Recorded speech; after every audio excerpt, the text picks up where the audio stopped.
Secretary. The Criminal Code of 1983, the direct or indirect application of force to a person without his consent, the attempted or threatened application of such force, and Section 188 of the Code makes an unlawful assault an offence. A person who unlawfully causes grievous harm to another is guilty of a crime. They're all guilty. They are all guilty of this. So,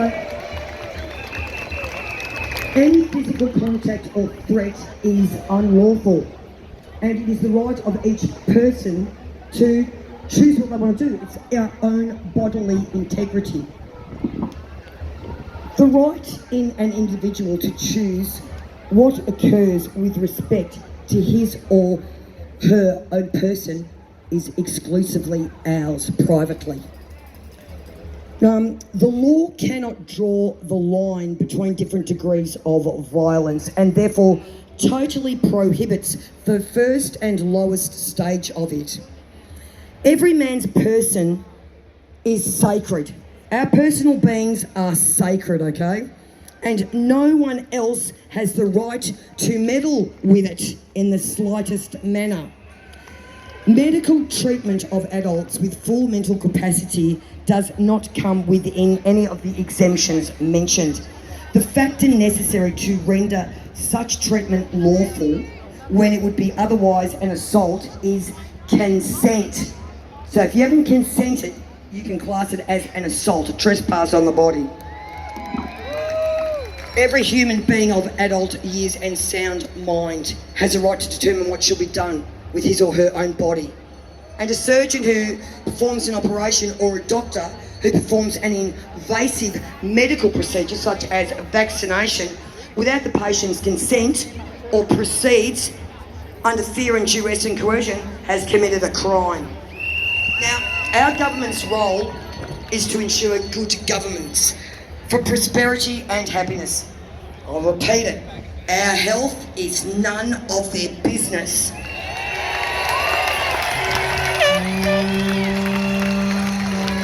Now, we have always been perfectly capable of looking after ourselves and our families. If we're sick, we visit our doctor. The doctor-patient relationship is a voluntary, private contract in law. No third party can intervene or interfere, such as the government or an employer. Our medical records are also strictly private and confidential. They are trying to pass bills at the moment where they're going to have access to our emails, our phones, everything. They are breaching our privacy. And currently, even without that bill, the Health Insurance Act, I think it's 2009, and you've also got the Australian Immunisation Registry.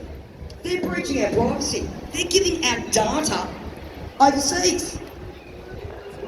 It is strictly forbidden. This is our confidential personal information. We are the ones that say what's to be done. So, the government are also trying to pass bills, as I said, allowing them to invade and control every aspect of our lives.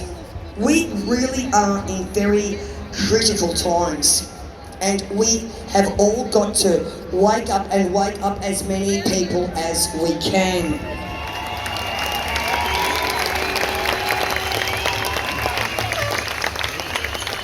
The only time a third party can access your medical records is if they are a medical power of attorney, or if you've been wheeled into the hospital unconscious and the treating doctor contacts your doctor to find out if you've got any underlying issues or what medication you are on before they can begin treatment. And that's a private conversation between them. So these acts, such as the Public Health and Wellbeing Act, Victoria 2008, what they've basically been doing is giving themselves the authority to create situations to disable us, to remove our freedoms, and then blackmail us to be a part of a clinical trial. So you can... Oh shit, I've only got 2 more minutes, bloody hell, okay. Okay, so I'll make it quick. So we've got... There is no other grant for your medical records to be shared other than those two. Now the case law regarding the doctor-patient relationship you will find at Breen versus Williams, High Court of Australia, and Wong versus Commonwealth. That's got gold in it, have a look at that one. So, they are forcing us parents to be double vaccinated, or our children can't attend school or kindergarten. This has got to stop. Everyone needs to take note as well. When this state of emergency ends, the provisional approval for these gene therapy injections is gone, and they cannot use them. That's why they're so desperate to get this through so quick. That's why we've had a state of emergency in place. They provided no evidence, no transparency. There is no evidence of a pandemic. It's nothing more than a bad flu season. We all know that. It's no worse than that. There is a recovery rate of 99.9% from this. The only people who are possibly going to die from this are our elderly, the vulnerable, those with compromised immune systems. Exactly the same as with flu. I want everyone to note as well, if any of you have been coerced into getting a vaccine, if you have made it clear to the doctor that you didn't want to be injected, you're only doing it because you're going to lose your job, that doctor cannot proceed. The doctor-patient relationship was invalidated. And if you did proceed, he's guilty of negligence under the law of torts. Now, if you signed a waiver or an agreement to get the vaccine, that is also invalid, as is any contract in law signed under fear, duress and coercion.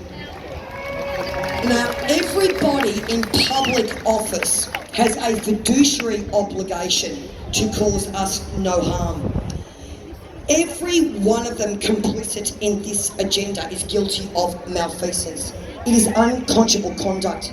The corruption, conflict of interest and the deceit of this Australian government corporation, their concealment of information that is imperative for us to make informed decisions relating to the risk factors and debilitating adverse effects caused in this clinical trial is nothing but it's abhorrent and it's inexcusable.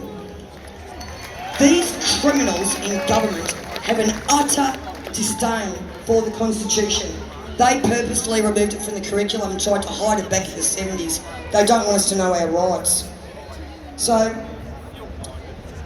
the other thing we need to ask ourselves is, how can the Commonwealth Parliament or the state's Parliament be making laws subject to the Constitution if they don't know the bloody Constitution?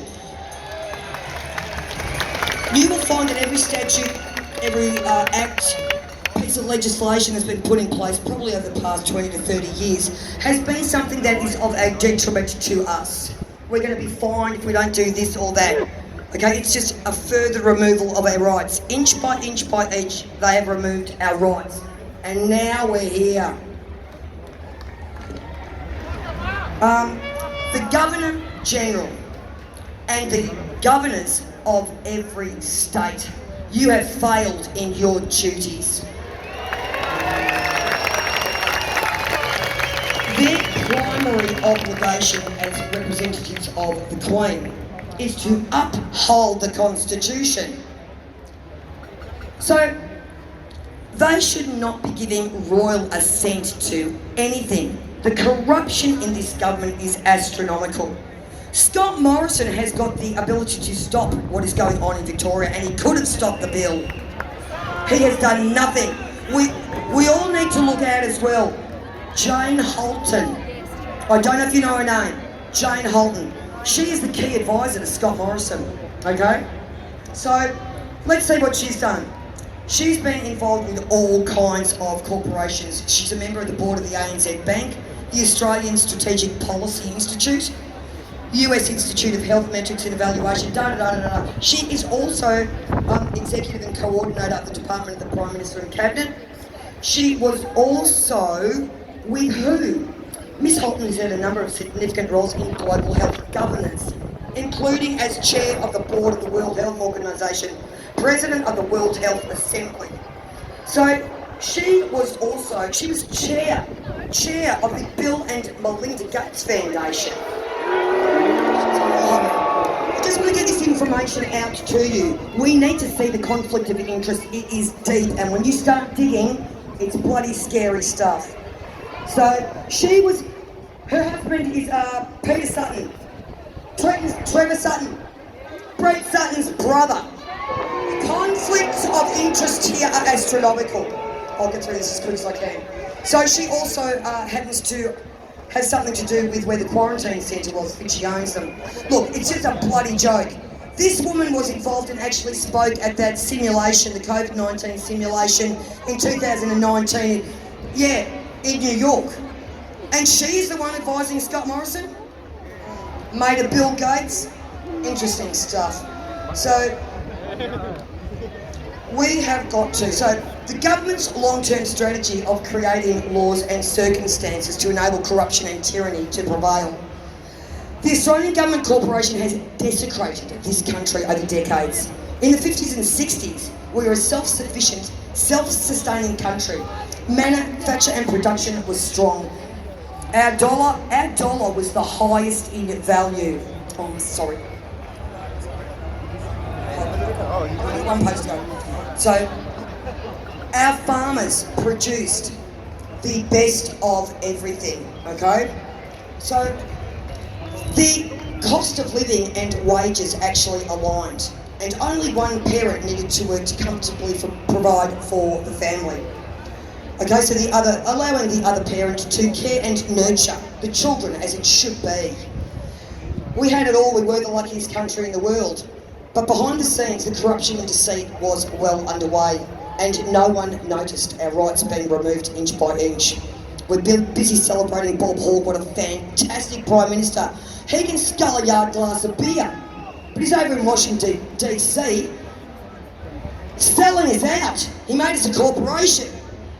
Look, fast forward now to today. Our land, our resources, our minerals, our water, our oceans, our common wealth, separate the two words, which belongs to the people, has been stolen by this government corporation and sold to foreign interests.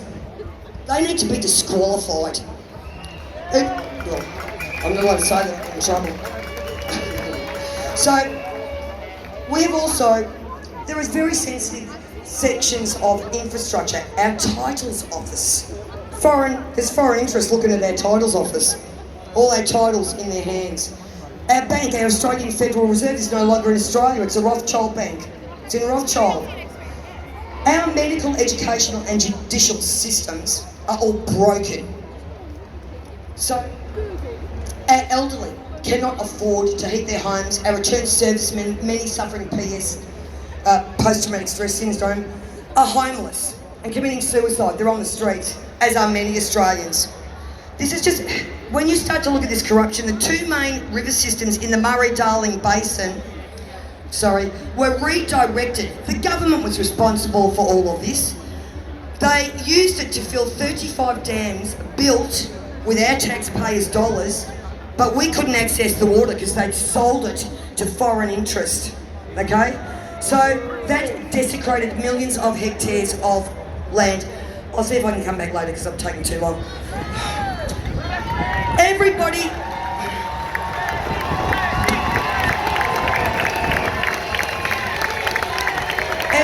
needs to go and subscribe to Parliament.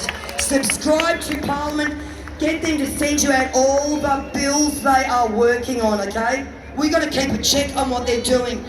We need researchers go and start looking at the legislation they put in place in the last 15 years, okay? They plan at least a decade ahead what they're going to do. We the people are the power. Do not forget it. So for the sake of our children and our children's children, we will get this country back.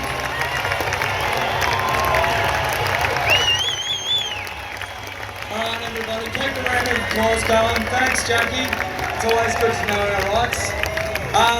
For all the people that have just rocked up, my name's Dizzy, I'm going to be your MC for today. We have a lot of speeches, we're going to try and keep them to 5-minute minimums and move it on. Can I please stress that everybody picks up and takes any rubbish that they see